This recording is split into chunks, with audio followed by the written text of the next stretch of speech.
Shift our focus to Bangladesh, where in capital Dhaka, two uneasy neighbors, Bangladesh and Pakistan, shook hands, smiled for the cameras and also promised cooperation few believe will ever materialize. Pakistan's Joint Chiefs Chairman General Sahir Shamshad Mirza met Bangladesh's Chief Advisor Professor Muhammad Yunus for what officials are calling wide-ranging talks. That's correct. They spoke of trade, connectivity and even defense. However, behind the polite phrases lies the political theatre, viewers. That's correct. Meanwhile, when Dhaka is juggling economic strain and internal unrest, Islamabad, on the other hand, is weighed down by its own crises.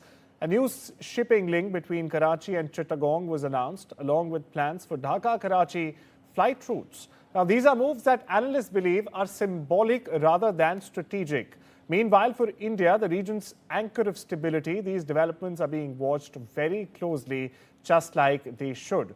New Delhi remains the economic and the security fulcrum in South Asia. In fact, both Bangladesh and Pakistan ultimately depend on Indian markets, energy routes, and even political goodwill far more than they admit. So while Dhaka and Islamabad talk of partnerships and connectivity, the real balance of power, viewers, and progress still tilts firmly towards New Delhi. And to shed more light on this, I'm joined by Lieutenant General Sanjay Kulkarni, who is also a defense expert. Thank you so much, General Saab, for joining us on this very important issue that we're in fact taking up on this Monday edition of India Global.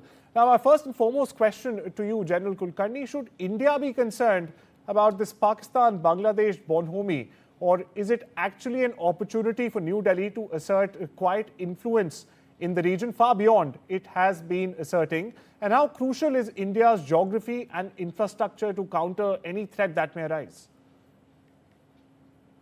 Thank you, Arjun. There's a lot. You can't be specific as to what is it that really bothers us or what shouldn't bother us. Let me rephrase, General. Let me rephrase that. 3 bullet points. As much as you possibly can in a minute, General. Yeah, Bangladesh has neither an elected nor a selected but nominated advisor there. And more than anything else, we have Pakistan showing interest in Bangladesh ever since Yunus has come. Maybe with the visit even of the DG says, the DG analysis of going to the chickens there.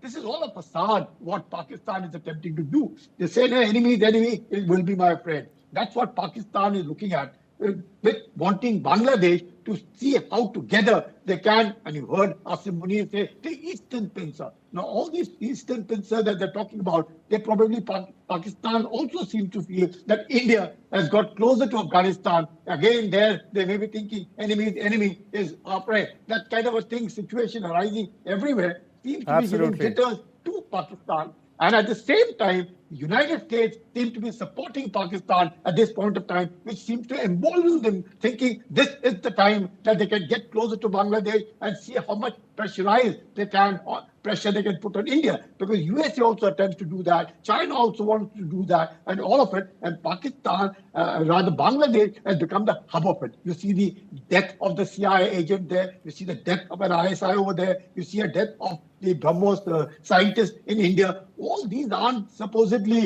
coincidences. These are all absolutely something is happening, and something happening in Bangladesh. So a lot of it is happening in Pakistan. Pakistan hasn't reconciled after Operation Sindoor, because much that they may say they have won, they know very well they're looking for an opportunity to fight against India. So all this now with emboldenment coming to them from the United States, you see Trump, how he's praising, and always every time in an opportunity you get, Asim Munir is being praised, you have Shehbaz Sharif being praised. All these are indicative that something is happening around, and we've got to be very, very careful. We have to be vigilant. You cannot trust them at all. Trust is the last thing that you can ever do with Pakistan. And now Bangladesh, having been in the grip of Pakistan, we've got to be very careful. Much that Bangladesh, because Yunus, Jamaat, all of these are anti-India establishments. Absolutely. None of them are pro-India. Absolutely, General. So the bottom line, New Delhi has to stay vigilant like it has been to counter any sort of threat, imaginary threat for now that may arise. Thank you so much for taking out the time and decoding this very important regional issue for our viewers, General.